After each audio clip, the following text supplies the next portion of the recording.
Mechanicsburg Mystery presents A Conversation with Katherine Ramsland. Katherine is a professor of forensic psychology and a recognized expert on serial killers and other extreme offenders. She is the author of more than 70 books on subjects including serial killers, biographies of Anne Rice and Dean Koontz, ghost stories, and even self-help. She has consulted for the TV series CSI, Bones, and The Alienist, and has appeared as a commentator on Today, Larry King Live, Dr. Oz, and other TV shows. She is also the author of the Nutcracker Investigations thriller series featuring forensic psychologist Andy Hunter. And the third book, Dead Handed, will be published next month, August, by Level Best Books. Katherine, welcome to the podcast. Well, thank you for having me. You make me sound very busy. You are very busy. I counted at least 70 books. Is that correct? 73, actually. Yep. 73 books. And there are college level textbooks. As a matter of fact, I'm planning on getting your Psychology of Death investigations because I write a mystery series as well and always looking for new information. You have Confessions of a Serial Killer, which is basically Dennis Rader's autobiography, along with your interpretations. The self-help books, I appreciated Snap, Seizing Your Aha Moments, which I think has some really interesting information about sparking your creativity. But we also want to start with something a little different. Sunny says, Horse Sense from the Horse's Mouth, which is a children's book. Is this your first? It is my first, and I will say that the horse made me do it. It's not something I expected from an expert on serial killers and extreme violence. It started as a kind of a joke, and it does feed into the serial killer stuff because I came into this horse farm right around the time when it was kind of high stress from the other things that I was doing. And this is a horse who needed care because he had issues with his hooves and he needed someone to walk him. So he became my project. And over time, I ended up riding him, and now I ride him 4 or 5 times a week. And so we were joking about that he needed to have a book. And since I'm an author, I could make that happen.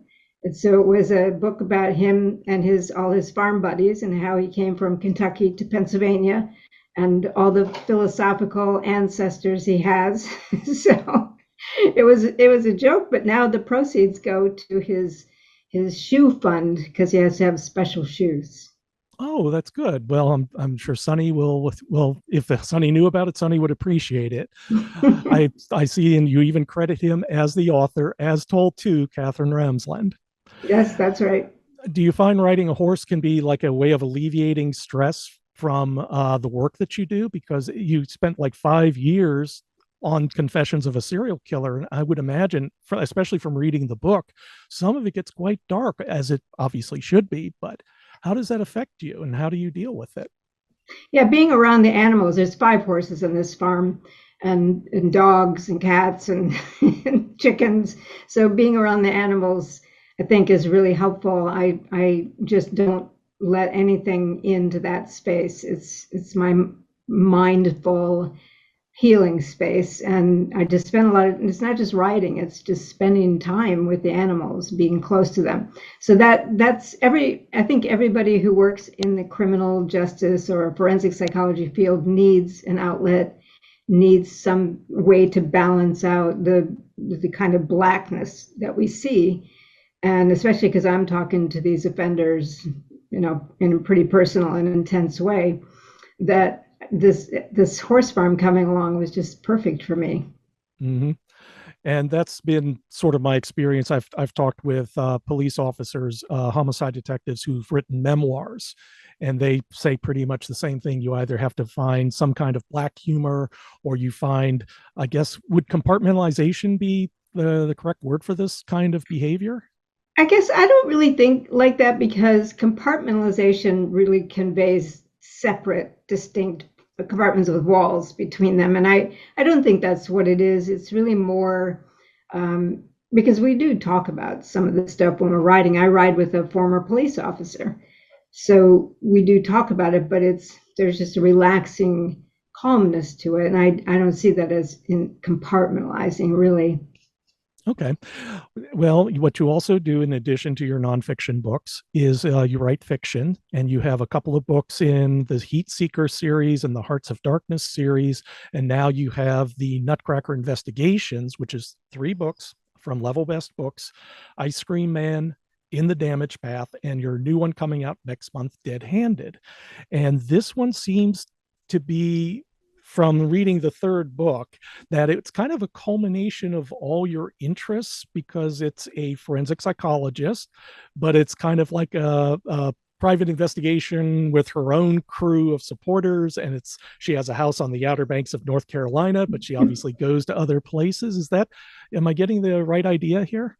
Yeah, and weather. There's always weather in these books as a character. So each of them has some kind of extreme weather because I'm fascinated by weather. So I thought that would be, a great element to add. With Annie Hunter, she's basically me. Many of her attitudes are me. I don't have my own forensics team, but those people on my team are people I actually know. They're based on real people that I've worked with or networked with in some way. I knew a cadaver dog handler very well. That's her confidant. I knew Pierre. The digital guy is a former neighbor of mine. So these are actual people, and I use actual cases to twist, my plots around. And that's been what's really been interesting, is finding these really crazy cases that are real and then using fiction to do something with them. The 3rd book, Dead Handed, the title is actually a real estate term. Is that correct? Yeah, and I didn't know that when I picked it, but many of the things in the 3rd book converged on me. Like characters would say things I did not know, and then everything would shift and change. It was a real interesting experience, trusting that the subconscious was giving me things. I didn't know that Dead Handed was a real estate term. I had kind of always wanted to use it as a title. I'd written it down several years ago. And because of Hawthorne and the story about the hand on her face, that worked. And I knew I wanted to use this Scottish legend that also is real. And then the Dead Handed became part of it, because that is about somebody pressuring descendants as to how they're going to use property that they inherit. And it couldn't have been better than this Dacretown property, which is actually based on Dudleytown, a place in Connecticut that's this creepy, spooky place that has all kinds of mystery attached to it. I moved it to Massachusetts because I wanted to use Concord with all the Hawthornian themes, but it was perfect. The title was perfect in so many ways. Yeah, because it refers to basically the owner of the property dying and passing it on, but with conditions. So the owner's dead hand is still there and present, and you found a way you linked it in the form of Annie going to Concord sorry, is it Concord or Concord? Concord is what I call Concord. In North Carolina, there's Concord, North Carolina. it. Oh, right, You see, that's where I'm brought up. So, but Annie is going there because her grandfather Judson is dying, and this is a very complicated story to begin with, because you have the family struggle, the family conflicts between Judson and Annie's missing father, and she's coming up because her grandfather's dying, and her aunt is there as well, and Annie discovers that she was made the executor of the will, which her aunt really hates. And that's just the beginning of it. Yes, the beginning. And and the missing father has been there through the 3 novels. Okay. That's always been a theme from the start. And that actually started with some short stories I wrote for the Nutcracker team. So it really culminates in a way in this novel, although it'll also play into the 4th one. But I wanted to go to I had been in Concord. I was up in the, Sleepy Hollow Cemetery to authors, the place where all the authors are buried. And I really wanted to do something with this setting. I had not had this family background for Annie, so it really all came through this novel. But it was amazing to set it there and to, like I was talking to a caretaker of the cemetery, and she gave me some tips about how they handle the cemetery during snow that gave me what I needed for the plot.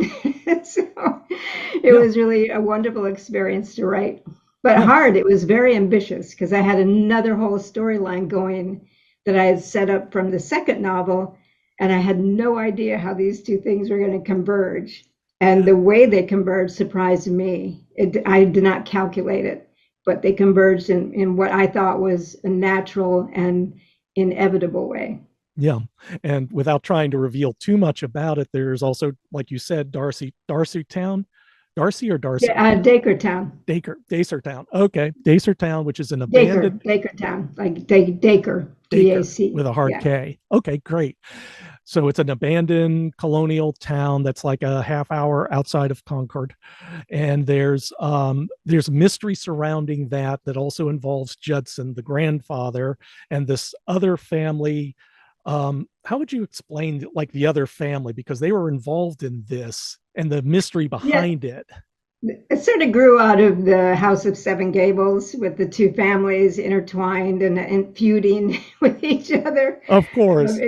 I was kind of inspired. I always had the idea I was going to put this in Salem because I really loved that whole, Hawthorne living there and then being inspired by the Seven Gables thing. But it really was about these two families intertwined, one of which exploits the other to their advantage, and the other has to pay the price for it. But then a curse comes from all of that. So I wanted to kind of do that without it being supernatural. But there's still supernatural overtones because Dakertown is such a creepy place with ghost stories and deaths involved in it that can't be explained. So all of that came together in a way that was explained naturally, but you don't really know that till you're very much into it. Well, it's very much like Agatha Christie's use of the supernatural in her mystery novels, where they exist, like Dumb Witness or the Sitterford mystery, but they're really she treats it as cover for what's actually happening. And here you have people who do believe quite a bit in what's going on because it involves a Scottish healer from 2 centuries ago whose body was brought over and whose parts may have rejuvenating capabilities. Again, I'm trying not to say too much, but I'm trying to say true. this is what Annie gets involved in addition to Judson dying. Yeah, and she calls her team the Nutcrackers because they take on hard nuts to crack, including cases with supernatural overtones. But she, like me, is the skeptic. I've been around a lot of ghost hunters. I've gone out on a lot of expeditions. I'm always the one questioning everything and saying, but it could be this, it could be that. And that's what she does. But she's still willing to take on those cases, though many people are very dismissive of them. She thinks there could be something to it. Who am I to say there isn't? And it's part of what's going on. So that's part of what this whole series is really about. Some people call it a supernatural series, but it's not at all, because she recognizes supernatural elements in some of these cases, but it's not a paranormal universe. It's a realistic universe that recognizes there are also these tales that people tell. And we're better than Concord, Massachusetts, where Hawthorne lived, and Alcott and Thoreau, or Thoreau is what they said to me when I was there. It's Thoreau, not Thoreau. Yeah. Emerson. I mean, all these people, and also the American Revolution really started there with the shot heard around the world. So there's a lot of great history. It's a very creepy kind of place with the colonial architecture and kind of darkness, and this huge cemetery as the centerpiece of the town. It's really quite amazing. Yeah. And you have, or Annie has her daughter, Cameron, 10 years old, with her. So she becomes kind of the gateway because she wants to learn more about the town, and she meets up with the house manager's daughter, Elise. So you have kind of a window in this book, you have created a window into the Concord world and Concord and Nathaniel Hawthorne and his stories, which I remember reading in college. But now I think I need to go back to that because No. I think I would appreciate them in quite a different way 40 years on. Yeah, and when I picked the one with this is about the hand on a woman's face. She's very beautiful, and her husband thinks the only thing that mars her perfection is this little red birthmark. That's what it's called, the birthmark on her face, and he thinks he could remove that and make her totally perfect. And I picked that just because it was a story that fascinated me, and I really did not know that it was going to end up being the theme of the whole novel.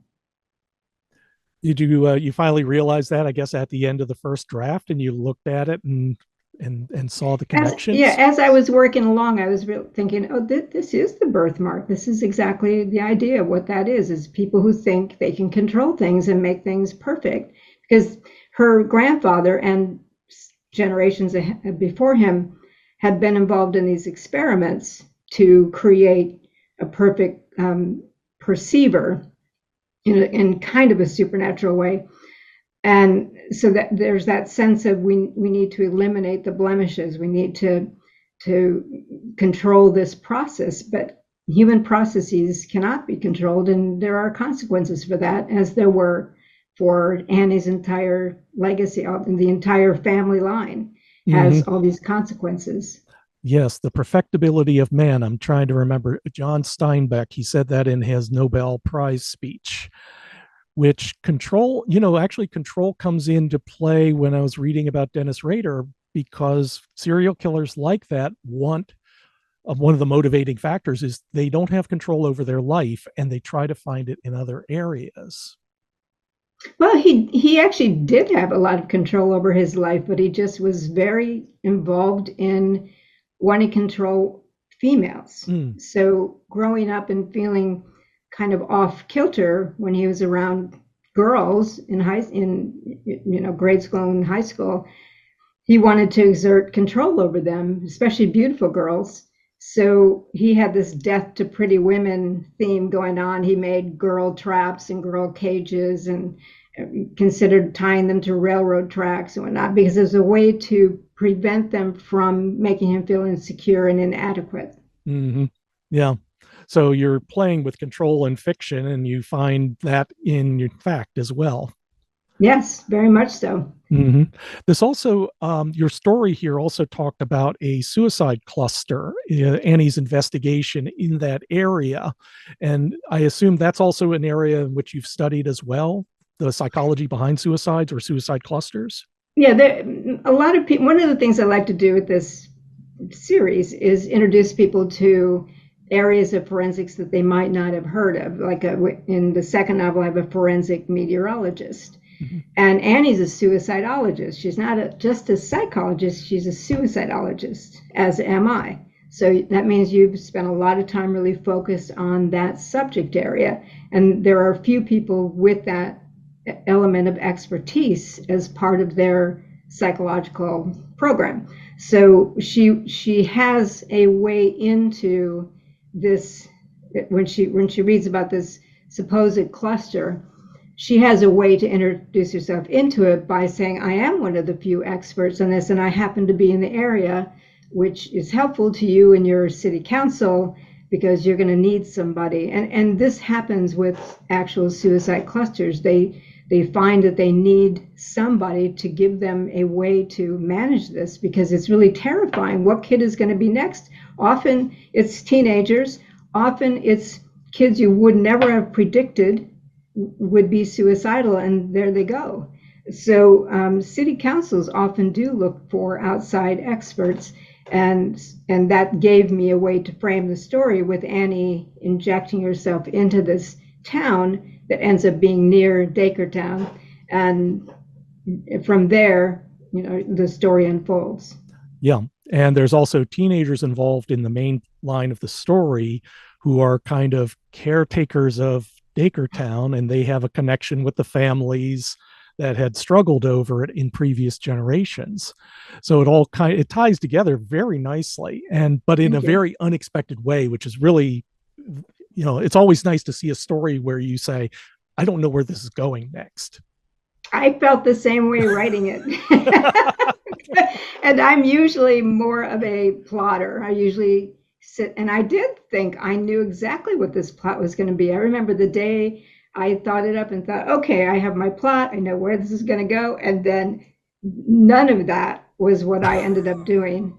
Like the three boys who are the caretakers, I had no idea that their background and how they were going to come into the whole thing. I was really almost like somebody watching this all unfold.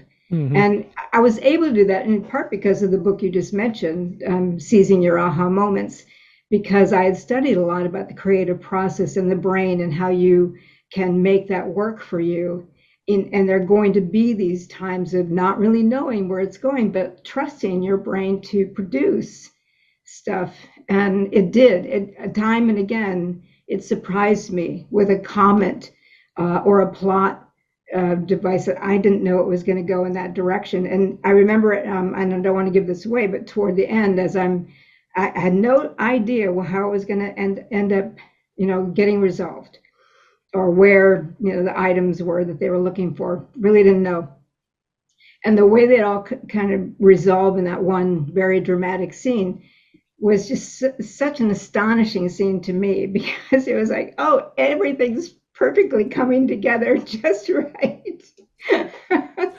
And you're getting the experience of not only being the creator, but you're also the reader experiencing this yourself as you're writing that. Yes, and that doesn't happen. Exhilarating and anxiety producing at the same time. Yeah. Now, are all three of these books, are they standalones, or should they be read in order? What would you recommend? They all can be read, because each one will refer to anything that you need to know. Like Cameron is in the first and third one, but not the second one. Mm-hmm. So anything you might need can be referred to. Let me just try to. Can you hear that phone? Sorry. That's all right. And I see the thumbs up bubble as well, but that's all right. It's just part of the conversation. Okay. I had meant to turn my phone off and forgot. So each one can be read by itself, but there is a progression, because there's a chronology in terms of when Annie meets certain characters during certain situations. Yeah. She'll refer back to that. So if you have that background, it's easier for you to read, but you don't need to have it. Well, from reading the third book, it didn't feel like there was anything missing, or that I was getting a spoiler for the previous two books. So it worked for me. I'll put it that way. Great. That works. Yeah. And let's see. I think now I ran low all of a sudden here. Oh yes, I understand. From now, what I appreciated about Snap, I only looked a little bit at the book. I happen to be a fan of learning how to be creative and putting creativity in my life. And you had made the observation about creativity doesn't just happen spontaneously, but what tends to happen is that you fill your head with a particular subject and you let your brain provide the inspiration. Am I getting that correct? Yeah, but you don't want just a particular subject. What you want is a variety. The best thing is like going into a supermarket and having all these different ingredients to pick from. So your brain is now the one that's going to be making that pick and deciding what goes together and producing, the casserole or whatever you want to call it. So in order to really take advantage of that process, you yourself have to read a variety of things, go travel to various places, meet people, different types of people. The more variation you can get in your database on all different levels, the more the brain has to work with in terms of the raw ingredients. We have something called the association cortex, where a lot of this stuff gets stored, and then what you do is you get it all stored, and then you do something like go ride your horse or play frisbee or take a shower, or whatever. Different people. I remember, I think it was either Isaac Asimov or Ray Bradbury would always go to a movie, And as soon as they sat down, all these ideas would come. I tried that. It works. I walk or I ride, and it's a way to get the brain itself to put all the things together and generate aha experiences, new plots, new directions, things the characters would say that you might not calculate on a conscious level, but your subconscious is mixing and matching in a way that's going to produce something. Now, the trick is you have to trust it. And that's not easy, especially for people who are very tied to plots. I know some writers who will write 100-page plots, outlines, before they even start to write their book. That's hard to do, to just see what happens. But it's magic when it does happen in a way that produces something that surprises you, that adds growth and richness to what you're doing, that you yourself probably would not have decided to put in. And in part, it's like when I did the one with the hurricane. I watched every hurricane documentary I could find. I've been in some hurricanes. I was even in North Carolina when a hurricane was going on while I was writing about the Outer Banks. So it was perfect. Mm-hmm. But there was one thing that I found that was so interesting, was that a hurricane can commit suicide. And I thought, that's so perfect. Oh my gosh. It works right into your field of expertise. And I wouldn't have known that if I hadn't immersed fully. And once I did, that was amazing. And like in the damage path, the second one, that refers to the path of a tornado. Mm-hmm. And I was reading about the damage paths of tornadoes when I realized, oh my God, this is exactly like tracking a serial killer.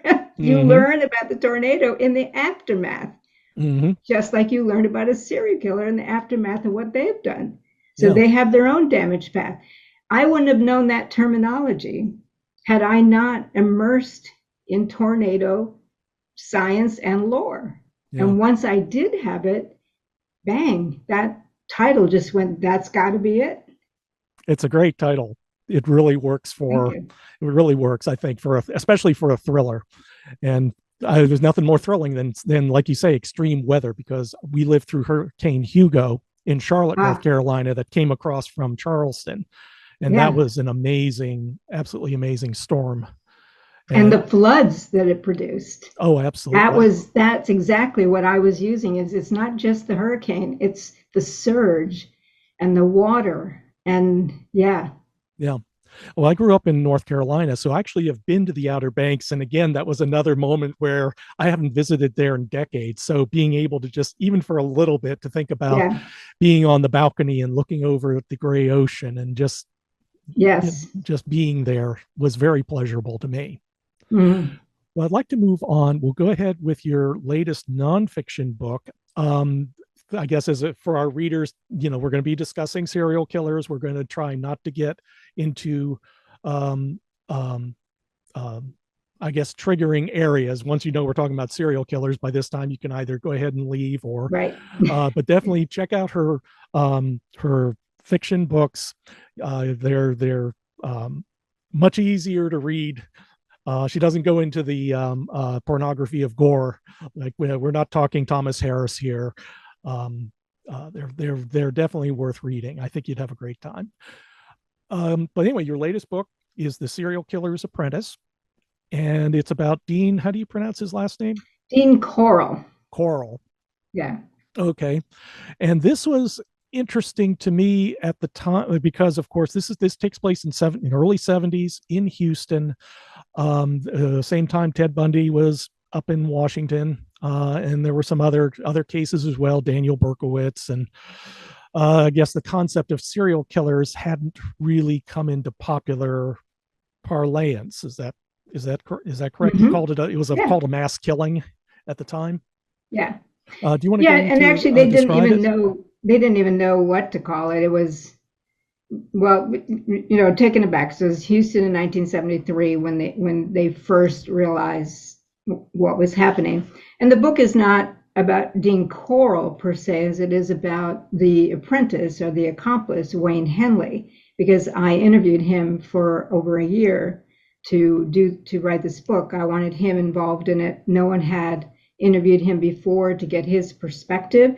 We had a story from a book written by Jack Olson back in 1974 that was based largely on erroneous police reports and a few interviews of family members, but no interviews with anyone who knew Wayne, and none with Wayne or David Brooks, and Coral was dead. So we really have never had his story.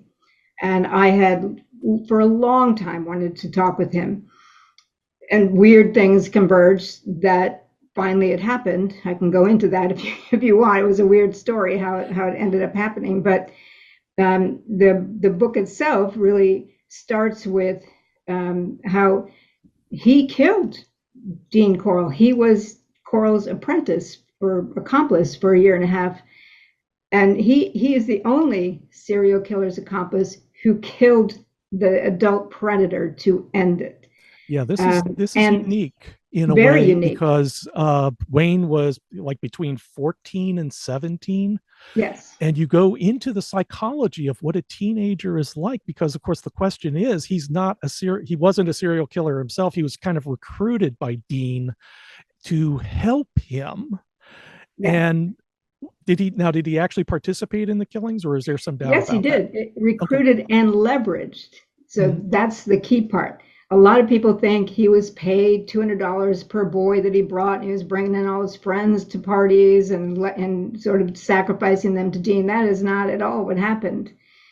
Dean tricked him into a situation by pulling on the fact that he did need some money because his father had left the family. They were in dire straits. He was the oldest boy. He was 14, working at a gas station to try to help his family out.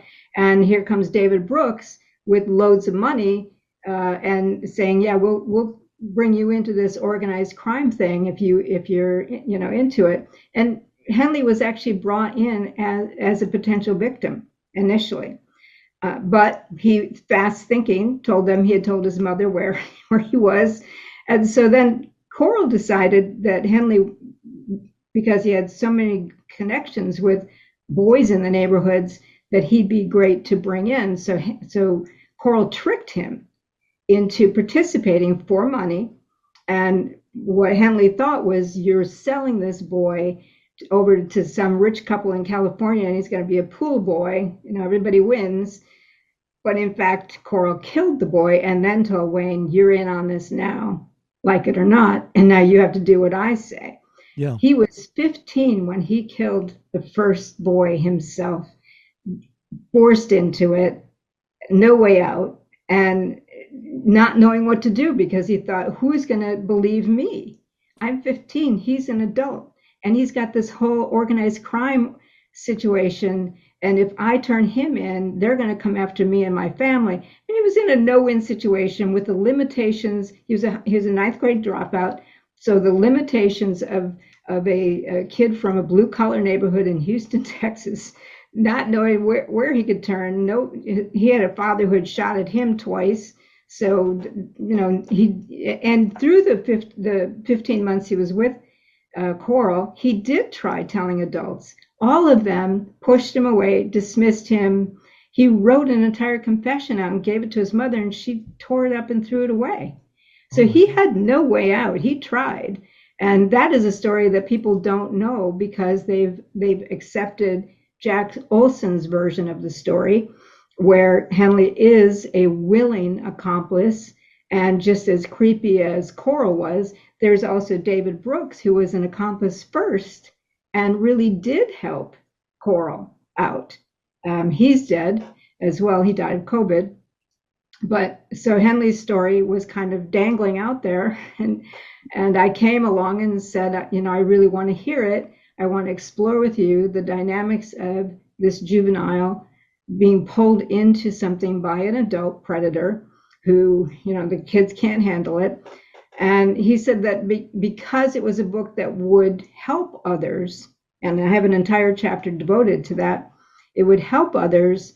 It helped parents, teachers, and counselors dealing with juveniles to see when a predator might be in their life, and they don't know exactly what to say about it. So he was all in for doing that. And it really ended up being a very unusual type of book. Yeah. And you had talked about how the Houston police basically did not care to investigate. And this is, I've seen this repeated, especially with murders of prostitutes.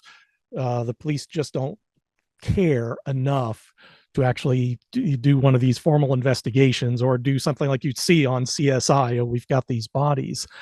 And you'd mentioned that Wayne Henley had a lawyer who was worse than useless.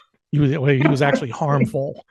You know, no defense put on whatsoever, because he didn't want to spend any money, didn't have anybody who could speak on Wayne's behalf, and was preparing to sell the rights to someone to make his own money. So his investment is in Wayne's guilt, because no one's going to buy a book from him if Wayne is found not guilty, right? So this is his own attorney. Yeah. And it wasn't until I told him that he realized the compromise his attorney had been in. Oh, he didn't know that? No. He just thought, well, the guy was an appeals attorney, and that's why we didn't put on a defense, because he just said he was really good at appeals and that he was going to count on the appeals to win the day. Right. And I said, what you don't know is that he was going to be paid by money for your story, meaning you had to be guilty. Mm-hmm. So do you think in other states in more contemporary times, he would have served a sentence and then been released? I mean, he's sentenced to like 6 life terms, I think, or is it, you know, I think in a different state. I don't want to get too much into Texas politics. No, that's why I say about whether it's 70s to now, knowing now what we know. Knowing now what we know about the juvenile brain, and its vulnerabilities, what we know about the psychological dynamics of adult predators, you know, manipulating kids, and the fact that, and even the DA at that time said, if Coral had lived, Henley would have been state's witness. Yeah. Right? He would have gotten a deal. But instead, he became the main target of law enforcement because Coral wasn't around. The big bad guy wasn't around to do anything about, so somebody had to be there to do it. And yes, Wayne did kill some of those kids. He admits it. He's not looking for anybody to mitigate that. He's been in prison 50 years, but he is not guilty of 27 murders. Yeah. And that is what has been hung on him by a number of victims advocates, as if he's been behind all of them and part of all of them, and that is not true. So I think his story really should be made clear. I hate to say it because, of course, this is real life, but this is a story. This is a tragedy. You could say it's a fictional story, because I read the portion about how there was he had brought home some new victims, and one of them was this girl, and she's been threatened and abused, and she still manages to say to him, what are you going to do about it? And it's like, it seemed like the first time he could actually think about it and say, I got to stop this, right? And it was because she was a girl. Yeah. He brought a girl and a guy with him to party at Coral's house, and when they passed out, Coral tied them all up and said he was going to kill them. Wayne managed to talk his way out of that to get free. And it was the fact that he'd been raised by his mother and grandmother to respect women, to take care of women, that he had a duty to women, that made the difference to him when he realized he really had to do something about this. Now, he was high, he was hungover, but he still picked up the gun and told Coral, stop killing my friends. I'm done. And Coral challenged him. Shoot me, Wayne. You're not going to shoot me. And charged him. Now, Coral had taught him, when you shoot until your target's down. So Coral, in a way, set up his own death, because that's Shakespearean. That's exactly I'm sorry, that is so Shakespearean. I know it is. And that's exactly what happened. Wayne shot and kept shooting until Coral went down. But the interesting thing about Wayne that I think he's not getting credit for, as soon as, and they called the police to come and get him, he could have been a hero. he saved these two kids and himself. He brought down this adult predator. That could have been the end of it. But he said, there are bodies in the boat shed. If he had never said that, no one would have ever known about any of that. Or if they ever did, they wouldn't have tied it to Wayne. Instead, he said, they're there. I'll take you there. I will show you the beach locations. And then admitted to his part. And I think he should get some credit for that, because he could have just said nothing and been a hero. Yeah. Yeah. This also brings up something that you had talked about. You talk about in general, because you write a column for Psychology Today online, and it's teaching police, and this is a general thing because all detectives can be affected by it. Ever since Sherlock Holmes says you're making theories ahead of your reasoning ahead of your facts, and that's cognitive bias.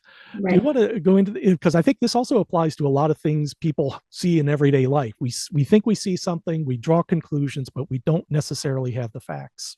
Yeah, cognitive bias is a natural human response to controlling the data around us. We usually respond to things from within our own experience through expectations. We're set up to expect certain things from all the things we've been exposed to. And I teach police about this, because what will happen at a crime scene sometimes is they'll arrive, they'll think they know what happened, and they'll look only for those things that support this initial idea, rather than staying open to the possibility that there's more to the story than you think. There's a great aspect of cognitive bias called Wizziati. This is my favorite one. Yeah. What you see is all there is. It's Wizziati. That's what it spells. I've got to write that down. Daniel Kahneman, from he's a premier cognitive psychologist, and it's basic, and you see a lot of this in the amateur web sleuths trying to solve crimes, and they're jumping in, they know who did it, and they get themselves all tangled up in suspects and accusations based on the idea they think they have all the facts. And actually, this has been going on with something when we get to Dennis Rader, and this has been going on with his case of people who believe they know he's guilty of killing more than he's admitted to. And then we just had one case in Missouri that was solved, and it was somebody else, even though many people, web sleuths, even a sheriff, believed he was the guy, and they weren't going to be budged from that position. And they were wrong, because you may not have all the facts. And one fact outside your, the sphere of what you've collected could change everything. Mm-hmm. And that happens a lot. And I warn police all the time, stay open. But it's hard, because there's a thing, high need for closure as a temperament. And often people with high need for closure are attracted to law enforcement as a career. So they want things closed. They want things permanently closed, urgently closed, and as a result, mistakes can get made. And now you see a lot of people in innocence projects being exonerated with DNA after cops had made a case against them and they got convicted, and turns out that was all wrong. So we have to be more careful, because it is a natural human tendency to close down on information quickly and have a sense of closure, when in fact ambiguity should still be, where we stand. And that's one of the things that Annie, my psychologist, talks a lot about, because she has a podcast too, PsyApps. She has a podcast where she talks about these things, and she's always aware that they could get themselves into a situation where they think they know where this is going to go. And if they do that, tunnel vision closes in, and they don't see things that they need to see in order for this to go in the right direction. So yeah, it's a complicated thing, but it's a very important concept for police to learn. Yeah, and it can be important for just anybody in general if you're trying to solve a problem and you're trying to think it through, and you think you see a chicken, but it's really a man in a chicken suit, which is horrible thing to Yeah, say. and When you get one the of the idea. reasons I think I wanted to do this fiction series was to inject it with these things that we do know about psychology. And it's a natural injection because Annie is also doing things that psychologists would do. She'll do prison evaluations and whatnot as well. So she'll say these things from the research. It's not like she's teaching it to you, but she'll warn her team, for example, or she'll recognize somebody's doing this. And it's a way to teach readers some of the psychological concepts. Yeah. We still have some time left, but so if you like, we can just at least get into a little bit about the BTK book. Because I think it's fascinating. I'm afraid I have read a number. I have a library of books, but I'm very selective as far as which stories I'm taken to. They have to have. I think what I find most interesting about murders in general is that they freeze a moment of life, and you learn about the people involved, what they do during the day, what happens up to that moment when a murder happens, and something, of course, about the victims and about the murderer. Just the there's a great book involving the Officer Tippit, who was killed during the day that JFK was shot. It's a very, very thick book. This guy did tons of research, and you get a really great idea of what living in Dallas is like during November of '63. Yeah. A big town, but a small town at the same time. So again, Confessions of a Serial Killer, which came out in 2016, it's an interesting book because you structured it as kind of an autobiography, but also a commentary.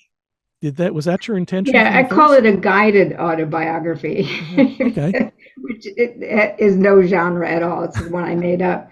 But I wanted to approach it in a way that it wasn't just a serial killer, blah, blah, blah. It was structured in a way that would deliver to professionals, criminologists and forensic psychologists and law enforcement insights. So Rader wouldn't have come up with those things on his own. He needed a frame through which to think about it and talk about it. So it did take 5 years. It was a lot of time on my part, but it ended up, I think, being structured in a way that, yes, he tells us all the stuff that led up to the murders and the aftermath and all his planning and whatnot, but at the same time, he also reflects on a lot of it and the points in his life that made a difference in terms of twisting him toward murder. Now, he's an outlier in a way because he's an all-American boy who grew up with, both the grandparents alive, playing on farms, oldest of four boys, religious family, no abuse, no neglect, etc. Not of the So usual none of tells the that a things, serial killer yeah, would be right. identified with. Yeah, none of the things that you would expect in his background are there. And so that made it more interesting to try to figure out, so then how did he go from point A to Z for being a killer Yeah. and wanting to be one? How did he get to that where it was really important to him and still to this day is important to him to identify as a serial killer? That's one of the interesting things near the end when he was in his late 50s, early 60s, and he's thinking about retiring.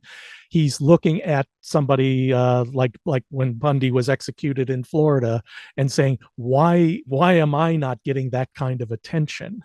Is that common Yeah. among serial killers, or was that? It just is common among some who are guided by fame. Mhm. Not all of them are, but Yeah. if they are, they will tend to manipulate media sources, talk with law enforcement, make themselves grandiose in some way because they want to outdo someone else. I remember one guy in Colorado, Brown was his last name, mentioned that he had killed 49. And I said to the detective, check that out because that would make him the record holder in the United States. And that's exactly what happened. They could not put 49 murders to this guy. He was just looking for fame. So Yeah. you have to be very careful about some of the claims they make. Mm-hmm. Well, his lust for notoriety was proved to be his undoing And because of a computer disk he shipped to the police. And again, you mentioned this several times. He trusted the police when he asked through his secret ways, can you trace me through this disk? And they said, no, no, no, no.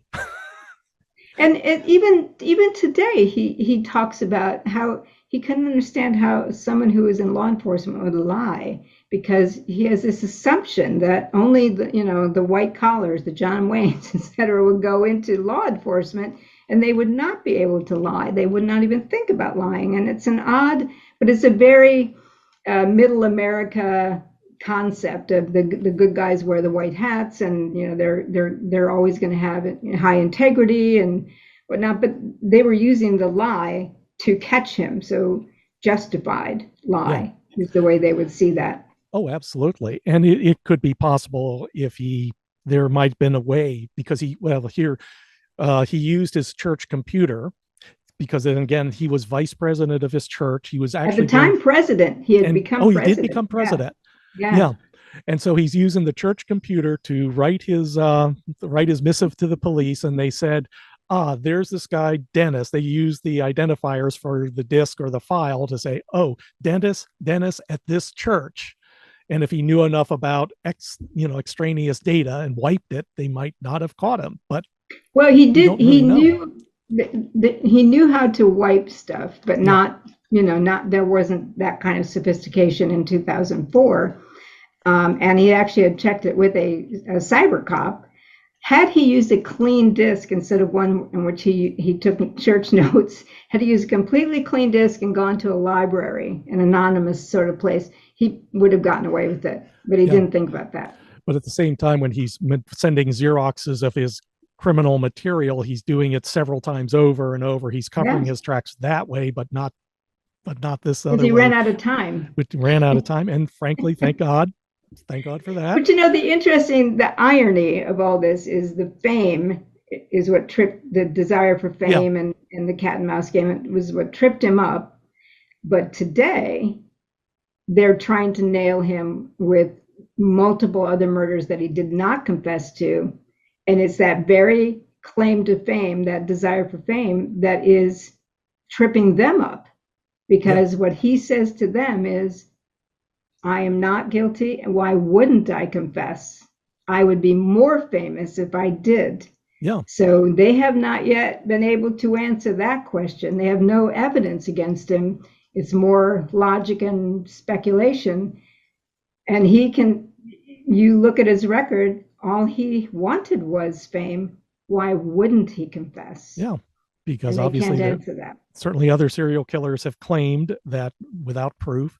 And you pointed out very correctly, I might add, because he talked about his various projects, and that, yes, it was like 10 years over, I can't remember how many years, 30 years, that he kind of was free to operate. Yeah, well, he started in 1974 and he was arrested in 2005. Right. But he had more or less stopped around 1991. He says he didn't stop, he just didn't succeed. Yes, it's a big difference. That is a very big difference. And he did in 2004 come up with a new plan and have a new targeted victim. So yes, almost 31 years. Yeah, and in those mean times, you mentioned about him breaking into houses and waiting for victims to come home.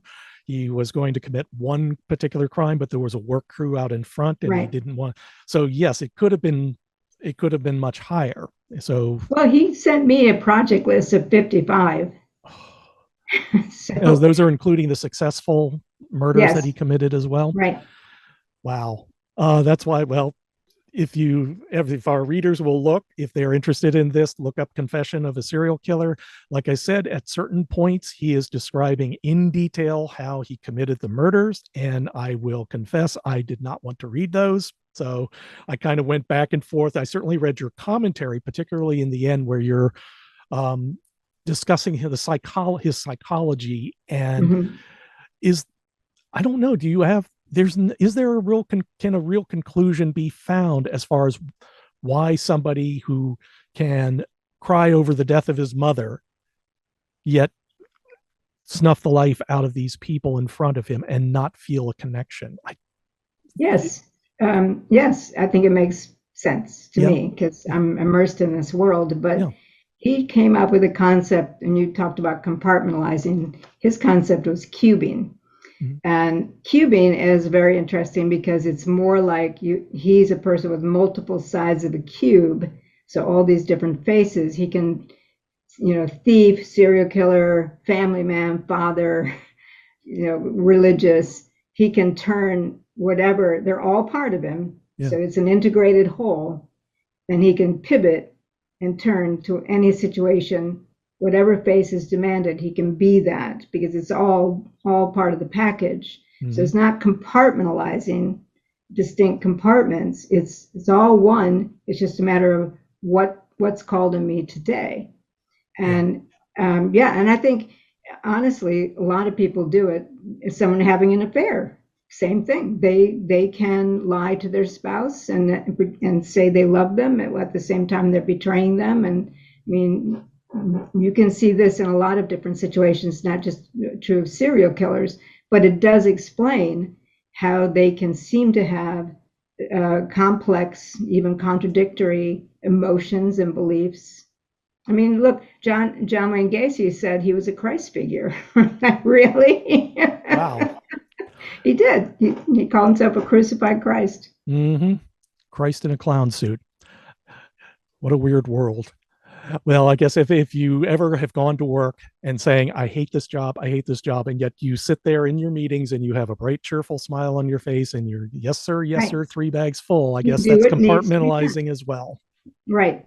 Mm. The only other thing I want to touch on briefly, and I mean really briefly, because you started your career, you wrote a biography of Anne Rice. And again, you went on from there to investigate vampire subculture and other supernaturals.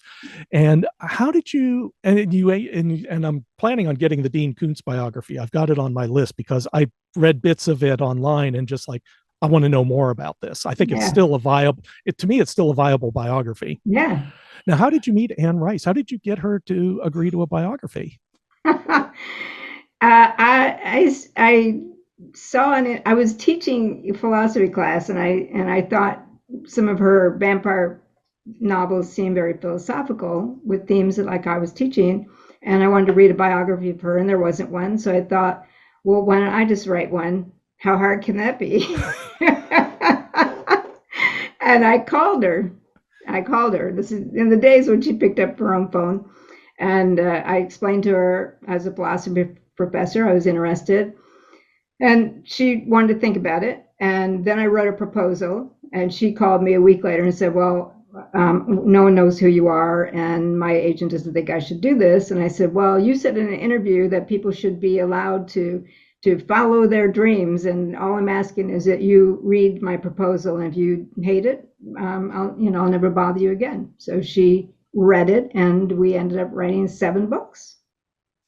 You come again, 7 books? Yeah, it was her biography. Oh, The and all the Vampire readers and Companion, The things. Witch's Companion, the Anne Rice Reader, the Roquelaure Reader, the Anne Rice Trivia book. Yes, we had a long Oh, association.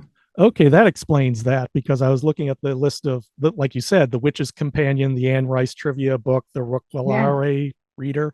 So yes, so you worked with her for several years. You worked with her 6, 7 years, you said? 7. Yeah. 7 years. Wow. That's amazing. That's almost worth a memoir in itself if you're thinking about another book since she's no longer with us. Well, I want to thank you very, very much. This has gone on.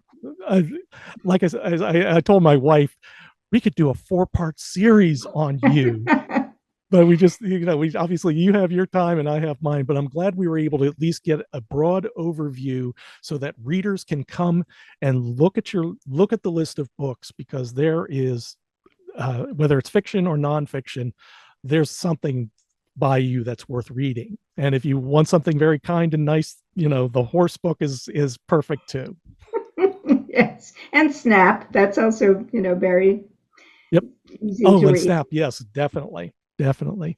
Well, Katherine, thank you very much for talking with us today. Really, really appreciate Well, it. I'm very happy to have been here. Quite a lively interview. Wonderful. You certainly knew my work, and I really enjoyed being engaged with it.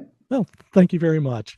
And this is Bill Peschel for Mechanicsburg Mystery Presents. And thank you for stopping and listening, and I hope your favorite book is the one you're reading now. Bye-bye. The Mechanicsburg Mystery Presents podcast is sponsored by the Mechanicsburg Mystery Bookshop in Mechanicsburg, Pennsylvania. The store is open with limited hours, plus we accept appointments and offer a drive-by service. The store will also ship books to your home, including those from the Peschel Press Mystery line, including our annotated editions of novels by Agatha Christie and Dorothy L. Sayers.